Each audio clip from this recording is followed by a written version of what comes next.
G'day, punters. Welcome to the deep dive powered by puntingform.com.au. It's a sectional database that we all use, betfair.com.au, and hydrated by Goat Lager. On this week's show, we're going to head north of the border to talk Doomburn with our man Shane Shirley, who is absolutely airborne. The results keep rolling on in, so you need to get on board if you're not already. We're then going to touch base with Scurry, who was on course at, I believe, Rose Hill. Pistol? Yes, Rose Hill. Then we'll touch on Caulfield briefly. There's not a lot to learn from Caulfield.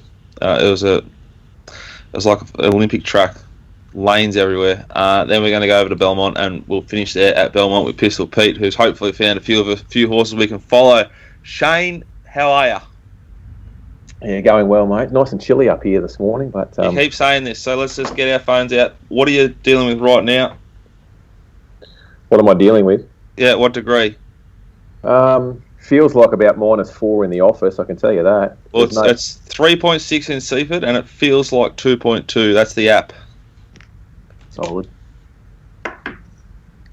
It's not good. It's probably not that cold up here, really. I had a dart before, and I couldn't tell if I was blowing out smoke or just hot air. I've got the beanie on inside because I can't turn the heater on after betting at Gatton Saturday. Well, yeah. We're going to leave Gatton for the real sick people. We're going to talk about the Metro racing. What did you see at Doomburn that stood out to you?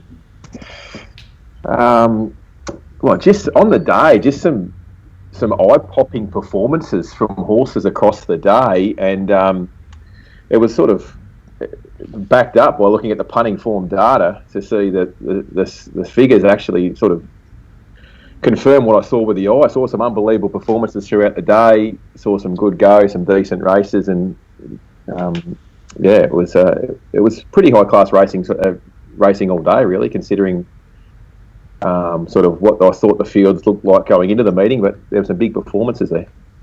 Shall we start with race 7, Inquiry, who has improved his overall puntingform.com.au benchmark figure from his previous start by, I can't do that maths, but a lot. It's like a lot, like 15 plus length improvement. He's recorded a career peak. No, he's 0.1, like 0.01 lengths in just behind his debut performance at Flemington. Yeah, this was an interesting one. I was sort of against Inquiry on the day. We backed Scalapini off. Inquiry, who the start before was the $1.40 favourite at the Gold Coast, was sort of half tardy away. Still expected the horse to run, to sort of be able to overcome a few difficulties at the Gold Coast that day at $1.30. It didn't.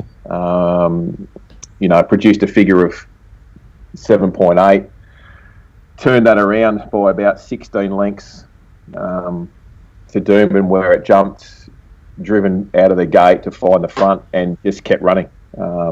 It was a huge performance.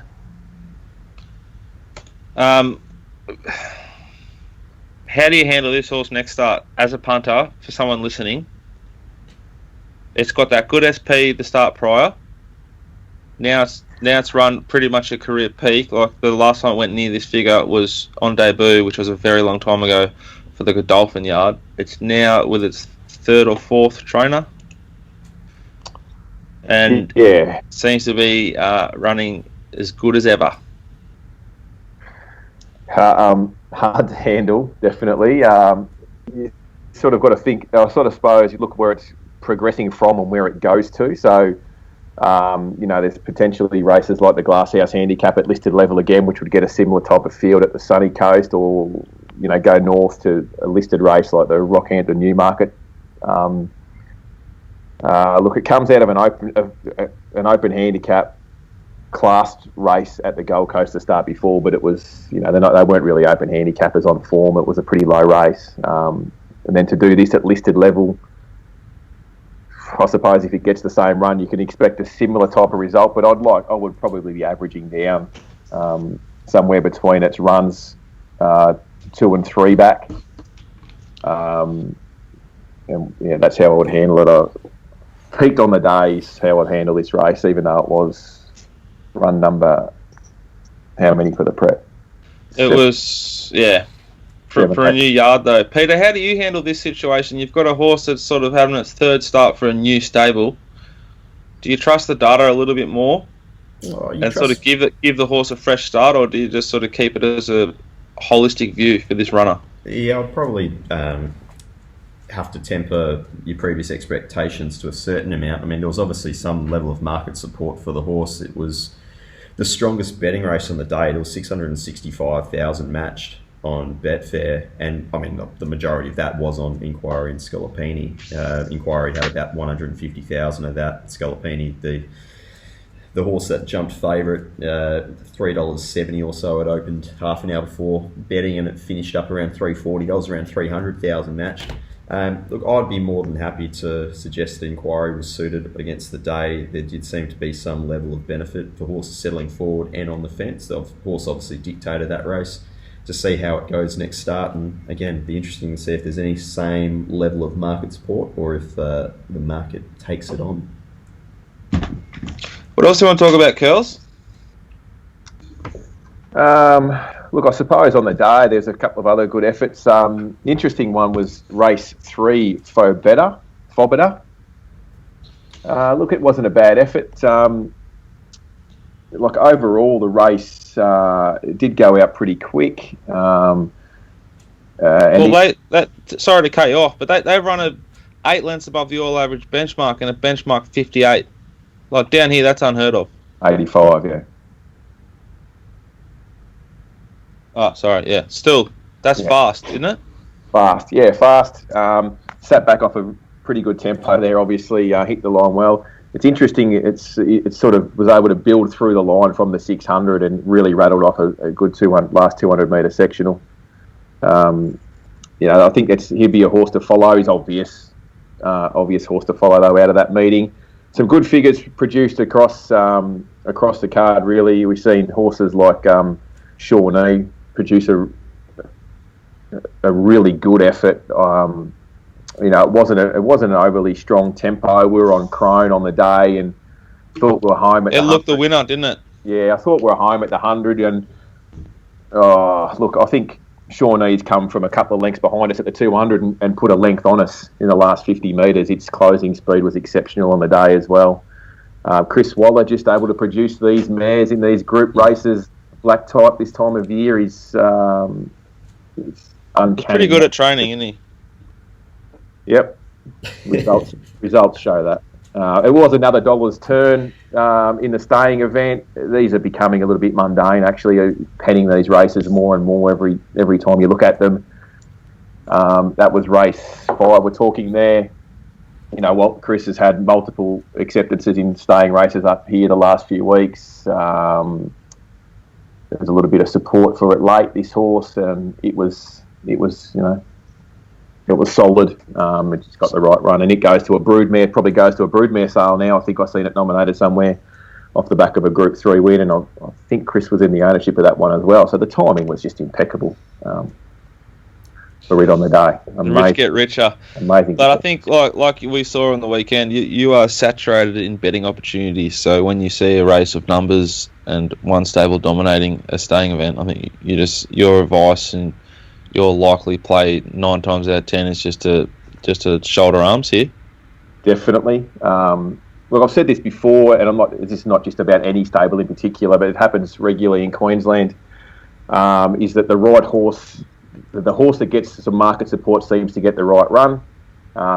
We saw it again in race 6. Betting fluctuations were quite interesting there. We'd already taken a position pre-race on Soxagon, and then it drifted a little bit in the market, but it was still solid throughout. Like Kingdom Come was a noted market drifter, and it misses the kick. The jock nearly falls off at the start, gives away multiple lengths, and Soxagon lobs third behind the leader with B. Stewart, just giving it the perfect ride and just put him to the sword and ran some really good time, really good figures. Out of that race, Wren's Day, who's a horse that sort of much maligned. Wren's Day, I think its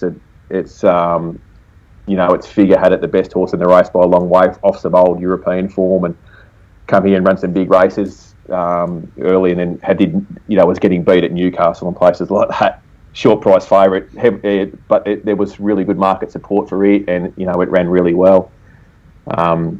So it's not one stable in particular. It just seems to be a thing with Metro racing in Queensland that the well supported runners seem to get the favours more. A little bit like back in the day down here in Melbourne when there was just a domination of Weir, and he'd have 3 or 4, 5 runners in a race, and you just had to wait and see which one they were sort of the stable expected to go better.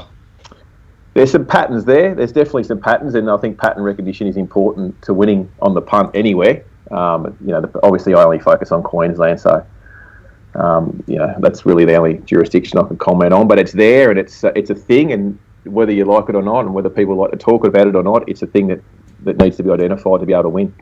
We're not implying anything untoward. We're just saying that there's like 5 or 10 souls inside the stable who they're probably involved in horse racing because they like a bet. They probably know more than you know about like those 5 runners in that race, and they might start to bet a certain way. And so all it is more data for you to consume and use to try and win at this caper. Absolutely, and you can pick up some of those patterns using the punting form data for sure. It's definitely helpful in that respect as well. There's certain horses getting backed from certain stables, certain runs in preps, that sort of thing.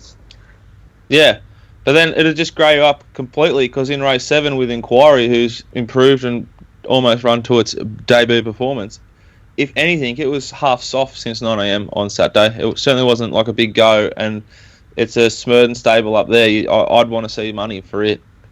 Yeah, well, it's a great example of one that you'd expect to potentially go right off. We have seen that stable with the money on go right off and run accordingly. So let's dive into that before we finish in Queensland. So what Curly's talking about there is like a pro punter's mindset to wagering. So he's waiting till you correct me when I'm done, the bits I get wrong. He's got his own opinion. He's essentially marked his own prices, and he's got like sort of I'd have like a flashing light on a couple of horses like Inquiry, and I'd be saying if this thing goes off, I need to be with it, or I need to get out of this race as a neutral. And you're watching this right up till the death. We send the information out, say 5 to 4 minutes before the jump. If this thing went off a cliff late, we'd still adjust our positions because it's just massive amount of intelligence coming to you for free from the market. What do you think on that? Yeah, you're right. And there's a live example there from the weekend in race 8. A stable that I respect greatly when there's money is David Van Dyke. His stables has I think I did the stats on Friday before I started betting the meeting for Saturday, was something like 27% winning strike rate, a positive profit on turnover, flat staking every runner from that stable in the last 12 months. The money's there, they run well. It's quite simple as that. Baccarat Baby was the consistent move. Baccarat Baby, race 8, number 2 from 9 a.m. Open 350s, jumped 270 across the board. Like 350 at 9 a.m. And if you look at the graph on your dynamic, it's just a steady grind. Peter, have you got any data on it? Betfair Live. Yes, I will be able to extract that. Just give me a moment. Shane, you continue, and you can come over the top, Peter, with the data. While you're extracting that, so as an example, we had backed Crone earlier on. It was solid throughout the day. At that class race, they're all there to win, so you don't expect anything untoward happening. It was solid in the market. It was a good winning hope. But when Baccarat Baby continued to be supported from $3 to $2.90 to $2.80, I actually sent a play out on the horse. Now, obviously not taking top odds or anything like that, but just purely out of respect for the stable and the stable money, is that I have to ensure that the Baccarat Baby was there to win. It's there to win. The money suggests it's there to win. There was a jockey change as well with Mick Hellier coming off and Ryan Maloney going on, and the money was consistent. Have to respect the stable enough to have something on the horse to make sure I didn't lose, hoping I took the right position so I wasn't losing on the race. It stayed firm, right throughout on the fixed price. Yeah. Betfair data says so. But Yeah. it was it 3 wide cast, this thing? Didn't get the run in transit. Yeah. Because the bot found this thing too, and when that money comes from like those wide barriers, I'd say 8 times out of 10, that horse that has some speed ends up rolling across and landing OSL, if not better. Like that means you're going to get good intent, and like I think we'll all be of the same opinion. I love wide barriers because there's nothing that can stop them. They can be half a step slow and they still can just use it up and get across, as opposed to good money, good intent, but half a step slow from barrier 3, and they've missed their go. They've been flushed out the back of that surf. Yeah, absolutely. The money suggested to me that the plan was to be positive from the gate and happy to be outside leader, and it just didn't quite work out. It might have got cover at some stage just before the corner, but certainly didn't go right for it at any stage in the race, and just didn't get any favours at all in the run. So that was 5th up this preparation, Group 3. Do we want to stick with this horse off that stable support and the no luck in run? I'm sort of anticipating it goes to the sunny coast in a couple of weeks' time. Next start, sorry. Not sure how much it's got in it. Like Group 3 mile, that deep in the prep, peak run, birthday time, didn't quite work out. Certainly won't be giving it. Probably won't give it any more or any less than what it's already shown. If that makes sense. Just happy to play him out, play that horse how I see it on the data wherever it pops up next. Peter, what the betting do on betfair.com.au in that race? So in the last 30 minutes, the Baccarat Baby, 240,000 matched, opened 310, hit a high of 320, and closed that 266 mark. Over the last half 266. Yeah, so it really went off. Oh well, that's just repulsive for Curly, who's chopped out on it, because it started 280. 365 and 270, all the other plastics. Like one of the Betfair to be shorter than the corpse means it's a like an operation has dumped late. I was looking at the flux, looking at Betfair Live, looking at Dynamic, and I kept seeing money being traded under that 270 mark late, and I thought, well, look, if Crone's not winning, this is. Yeah. Fair enough. And then Christopher John produced Shawnee and a gun ride from Luke Dittman and an explosive last furlong. It's unbelievable. Somehow I've done the shot. All right, so the biggest bet race at Doomben was a $640,000 race. Let's just keep that in mind as we head to New South Wales next. The horse that Curly wants to follow is from race 3, Fobateur. Is that how I'm pronouncing it, Curls? Yeah, that will do. There's a couple of nice options for it. Race like the Ramornie or something like that. You'd be keeping an eye on it. It's clocked the fastest last 6'4" and 200 metres of the entire day of every single runner. Curly, what's the week look like for you this week for your betting advice via themailbag.com.au? Thankfully, the calendar has sort of back to resembling something like the traditional calendar pre-COVID. So Saturday is where all the action is. We have the Metro meeting Saturday, and then we have the provincial meeting Saturday afternoon at the Gold Coast, and Toowoomba on Saturday night. So there'll be. You're going to cover all 3? I'll be covering all 3, and the warm-up event will be Warwick on Thursday afternoon, which will be race by race for the provincial service.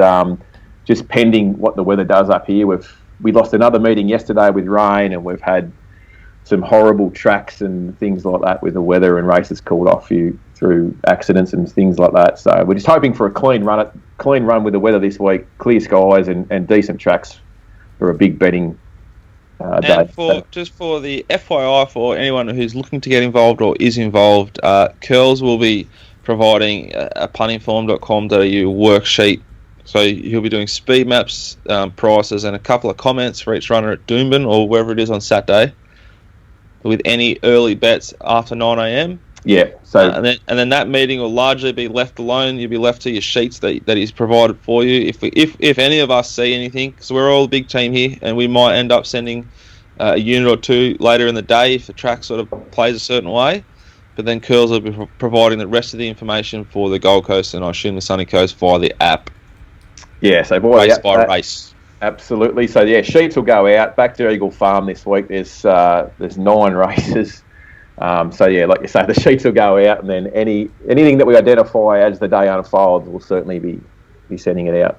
Beautiful. Thank you very much for joining us again, mate. We'll talk to you through the week. Pleasure, guys. Cheers. Welcome to the show, Rob Scurry, our man in Sydney, who's lucky enough to be on track currently. Well, not today. He's been rained off the golf course, but they didn't rain him off on Saturday. He was able to attend Rose Hill. He looks very confused. Are you all right there, big boy? Yeah, going all right. Golf rained off, but, worst things going on in the world. Can't complain, mate. And got a result on the weekend for a change. Well done. Tough meeting. Good grinding performance from you, I thought. Very proud of the closeout. Found the right horse in the last who's done pretty... I'm going to say it's one of the more impressive figures runs on the day. There's nothing flash about the figure like early, but the sustained sort of grind home, race 9 on a 9-race card at Rose Hill on, what are they calling that? A heavy something? Soft 7. Soft 7 by the end. Big performance.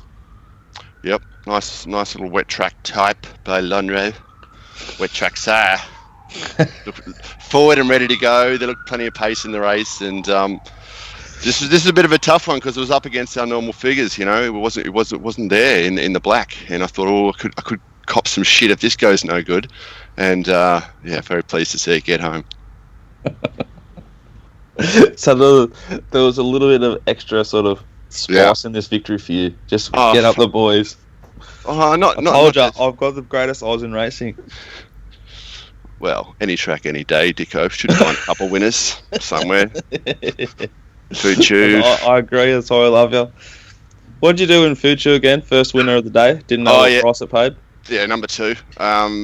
Just found it. Didn't quite know what we're doing. We knew we were onto something when no one else was kind of cheering or looking happy after the first race, because they're all invested in Japan. They're betting, we were cheering. But yeah, there's a bit of a sad story to that, but we don't want to give away. I've told that story anyway. I wasn't quite on it. My mate was on. I didn't have cash out on the track. Grave error. Thinking I could. Had amazing. Facilities everywhere, but just couldn't get cash out. I had to go to a 7-Eleven. By the time that race 2 maiden winner had got up at $18, I wasn't on. But you found it at that point. Yeah, I found, and my mate bought dinner. It was that. I'll tell the story. It's that classic case. It's like, okay, how much do we win? It's like, we. I'm like, oh yeah, you put the bet on. I didn't kind of. Anyway, that was Fuchu. Lucky to be there. They haven't had crowds there for a long time. Racing still marches on, eh? It does, and it marches on at Rose Hill, PVL at the helm. What did you learn from the meeting, Rob? Not an awful lot. Winter at top horses generally go better than horses with improvement. Whole lot of Waller horses in a race. Some fancy, some not. The theme of the show today so far. Curly's blowing about Waller-a-thons up in Queensland as well. Oh, he's the OG in Sydney, I've been dealing with this for years. But me, boys. I think I've got a pretty good handle on the Waller stable in terms of how the horses parade. Getting results out of them all the time is tough, but there's opportunities. That's what we love about the game, eh? So many great opportunities. Peter, what was the biggest betting race of the card there at Rose Hill? Given that 640k roughly was matched on the biggest race at Doomben, surely we're going to see a bigger figure than that, yeah? No, of course not, because we spoke about this last week. You can't. And we're going to speak about it every week because it fascinates me. Race 7 it was. Trumbull's race. Trumbull finally jumped. It's amazing what happens if a horse can finally jump. 544,000 matched. If we deep dive into what happened in terms of the overall betting in that race, Trumbull was pretty much just steady over the last 30 minutes or so. Open of $7, closed 660, hit a high of 740. Not too much doing, and there was only 56,000 matched on the winner of that race. And Rohern returned the biggest figure on the card, Rob, in race 5. What's your read profile on this little pony? Did a lot of damage late, a little bit like the last winner in Cordia.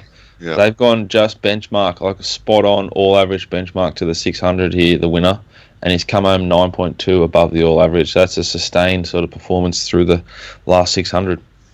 A bit, obviously a first up specialist. I've sort of failed our punters here. I didn't even comment on it in the text. Totally missed it. But, I think that's the best way I do my best work, just not even knowing the horse's name or form, just looking at it and watching it with our stuff, and if I can find it, But yeah, I missed this one. I thought Embracer came back really well. He's run a good race on the day. I'd be just as keen on him as Roy Hearn going forward. I don't think leading was really suited on the day. Yeah, definitely not. Okay. Definitely not. There was only one of 6 horses to lead or to be in the forward part of the field. If you take out the staying races, only one of 6 was able to win from a forward position, and that was Trumbull. That was a great result for being on track there. I had my finger hovered over my little API, and I was looking for the pink colours out the back when they jumped. And when I didn't see those pink colours, Trumbull was a winning result. I just couldn't tip him, boys. How can you tip that horse? I sent him out third. The numbers said just big in condition. Coat looks great. Everything looks just right about this horse. But with his habit of missing the start, it's hard to put units on. Yep. At $6. But yeah, I managed to, poke my nose in front with this thing getting up.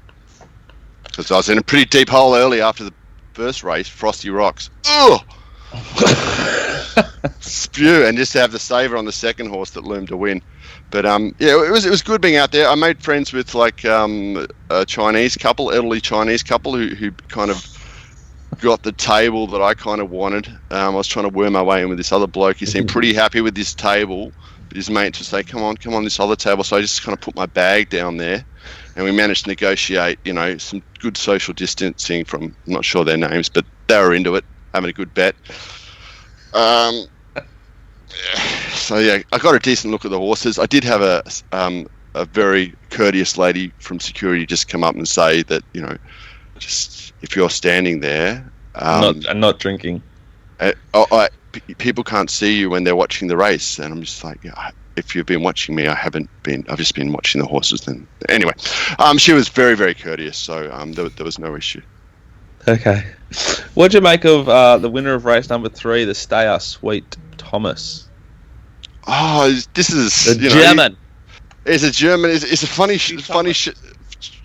shaped, compact kind of horse. Had good condition on it, and yeah, just it doesn't look. It's not the sort of type. It looks like it's a big, proper international stayer. It's just got a huge set of lungs in there. Yeah, exactly that, Dicko. I think I know what you mean. I see them a few times. You think like this horse looks like a stocky 1400 meter fielder, half flanker, but somehow it just runs all day. Yeah, so he had good condition on him, but they all paraded well here. Terwilliger paraded like literally half asleep. I think I said that in the text, and she's gone out in front. And again, a horse can't really bag too much leading on the program. All right, well that's probably enough. Rose Hill, anything else you want to talk about, Roberto? Except for that, I won't be at Randwick next week. We're going down south with the family, school holidays, so I'll give them that a miss. But I will be making it up on a Wednesday soon, so there'll be a double. Stay tuned, punters. Yeah, sneak out on a Wednesday. It'll be Warwick Farm or Canterbury. Before we leave Rose Hill, the fastest last 600, 400 and 800 of the day was recorded in race 5 by Rohan, and the fastest last 100 metres of the entire day was in race 4 by Full Mina. Rob, do you want to stay on the line as we touch upon a little bit of Caulfield and look at some Belmont with Pistol Pete, or you want to get going? I'll just mute, hey? You do you, brother. You do you. That was Rob Scurry. Now we're going to head to Caulfield. We're going to keep it pretty simple and quick here, punters. It was a very boring day. It was a very biased racetrack, which makes it just uninspiring to bet upon and really simple to read in review. The first winner of the day sat OSL outside lead. The second winner on the day sat OSL outside lead. The third winner on the day sat one back, one off, just behind the OSL horse, which also finished in the money. That was one of the races where the third horse, or maybe the second horse, came from last. Splendid Grass, you can follow that horse. The fourth race on the card, the leader won. The second horse, OSL horse, ran second. The fifth race on the day, the OSL horse won. The sixth race on the day was a bit of an anomaly. They went so quick early. Miss Catherine, I don't think she'd ever gone that fast in her life. And she stopped, and they were able to run over the top. I think Wilmot Pass is a horse to follow out of that race. The seventh race, the leader won. The eighth race, the OSL horse ran second to the horse that was in the 1-1, and the horse that led ran third. So, again, dominated on pace. And the last race, the winner sat OSL. I think throughout the day, anywhere worse than the first four horses in run, you can forgive and have somewhat of a follow-up on if you like the horse or the something you found that sort of warrants liking it. Rails in run slightly not suited, inferior off the finishing positions. And the lack of questioning, when you look at the data, the slowest race to the 600 of the entire day, I'm sure no one would guess that it's actually the last race on the card. They have gone so slowly to the 600 in the last race that they've gone 4.5 lengths below the all-average benchmark, which is very slow for the class. They have gifted this race to Craig Williams and Morrissey or Sonnery, whoever was going to last the longest. Sonnery has backed up its overall performances that it's capable of. Morrissey has gone like 10 lengths below what it's capable of. It is... I lost for words to describe how I feel about it. The riders that sat behind these two leaders after watching a race day where on pace is real estate is worth more than it can ever be worth in racing, and just sat back and watch this race unfold. I think you need to sort of think about what you're doing. As like, there's an opportunity to make a lot of money if you're a jockey if you think. This race is the perfect example. Everyone behind Morrissey and Sonnery essentially had no chance of winning this race. How often do you see a day where it's so on-pace biased and then you get to the last two races and they're the slowest on the card? You almost would never see that. You expect the overcompensation to occur at some point, and it never happens. What happens, my theory, is it's just like human nature, right? So that they're in the gates and they go like, they're talking before the race to like their trainer, and the trainer's talking to the jockey. Maybe it's more the trainer. I'm not just bagging the jockeys. Yeah. The trainer's telling them what to do, and they're going, Peter, come here. They're all going to try and go forward, mate. It's going to be suicide. I want you to sit back off the speed, count to 10, and then just build up around them. Because they think that everyone's going to go hard here, and no one does. The second last race, they went 6.1 slow to the 600. Like, unbelievable. That is a staying race. And that's why you can totally forgive Harbour Views, who was well enough backed, genuine excuse for the lameness, and just completely unsuited. You just dampen his brilliance by making him go so slow early.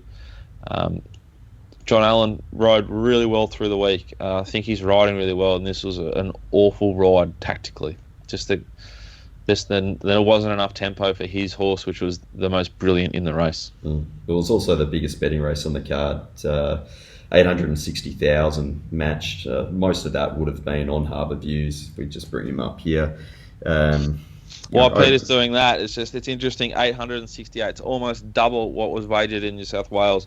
Everything that gets bet through the corporates, through the online bookies over the phone, everything ends up in Betfair if they don't want to keep it.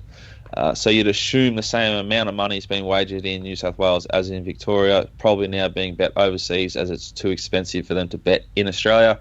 Therefore, we as a sport lose revenue via tax, and also, more importantly for me and you, Peter, and our listeners, lose integrity, because the bets can't be checked. If they think something's untoward, they can easily access that information via Betfair. They can't do it when it's overseas. Yeah.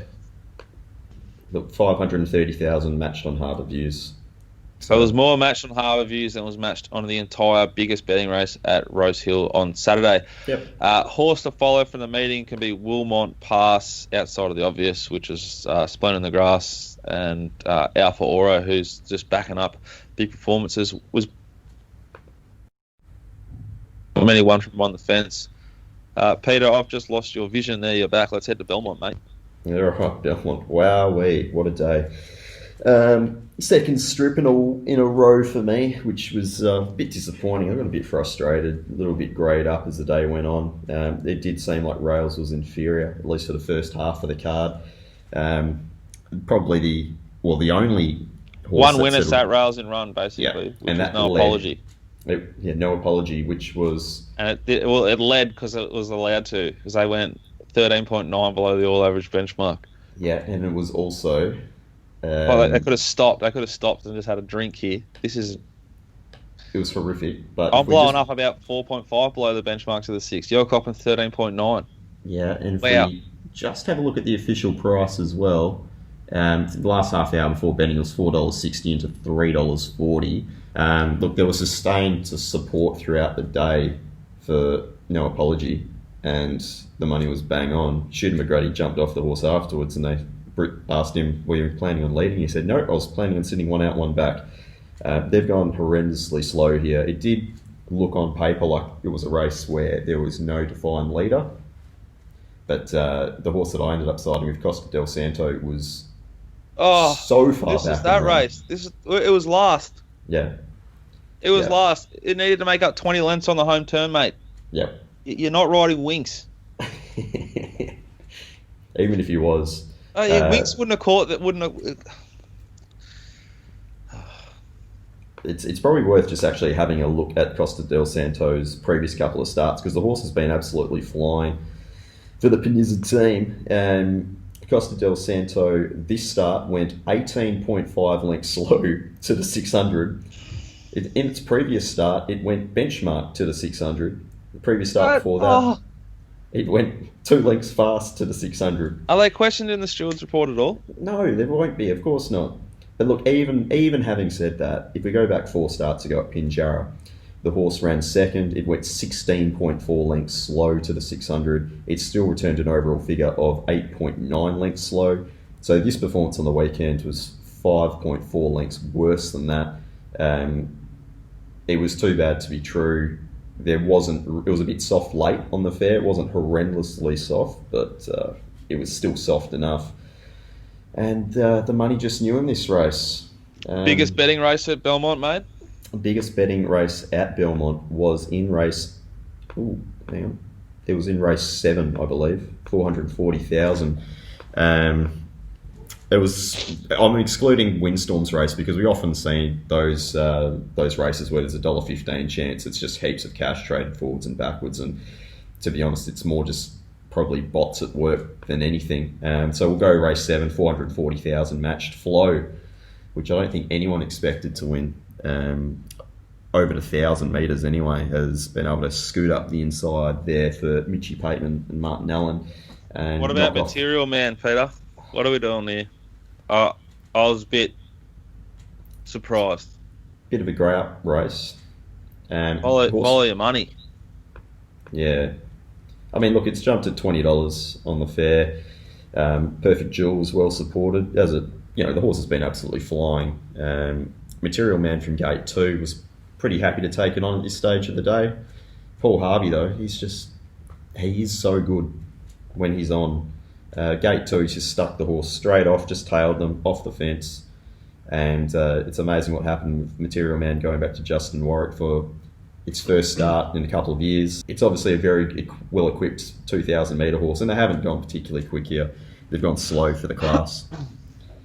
But still a bit of a grey up, because I was with Material Man last start, and it wasn't suited on that occasion. But it was a race that I wasn't particularly keen to play in. So just pretty grey weekend. Horse to follow from the weekend for you? You're not going to get any spoil, but I thought Bright Diamond was not suited whatsoever. I think that horse is really just improving with every start.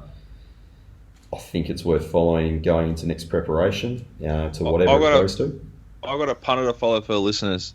Everything in the game, no matter how good or bad you are, you go up and down. You're never going to just like win consistently. You're going to win then lose, and win then lose. And I've been watching Pete operate for a long, long time, and he's had 2 strips in a row. This is when you put him in the black book. This is when you get on board and you start to up the units. Peter will turn around. Nothing lasts. Everything turns. I can't wait for this week. I've already told the bloke bowling from the Churchill end to double the units this week. The best part about it was the Hong Kong A set only played into one race, and the Hong Kong A set is me and the other gentleman who shares this abode, and we backed 3 horses in the last race at Hong Kong. Mongolian King, I think, was one, and Water Diviner, which won the race at $44, and it's just following the same principles that I follow in Belmont. The difference is in Hong Kong, you just across the board have a really good level of jockey ranks. Yeah, well, I don't know if we should mention this, but we did bet at Kalgoorlie yesterday, and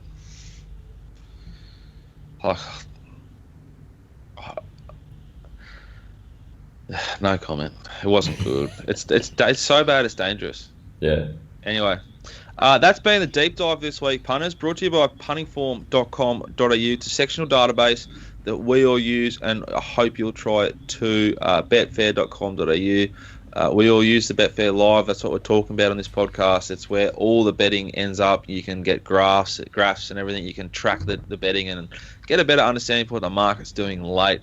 And we're hydrated by goat lager, brewed out of the pure and tasty waters of the Yarra River in Melbourne. Peter, thank you very much. I'll probably talk to you in about 20 minutes when I figure out the next problem in my life. I love you. Bye-bye. Very good.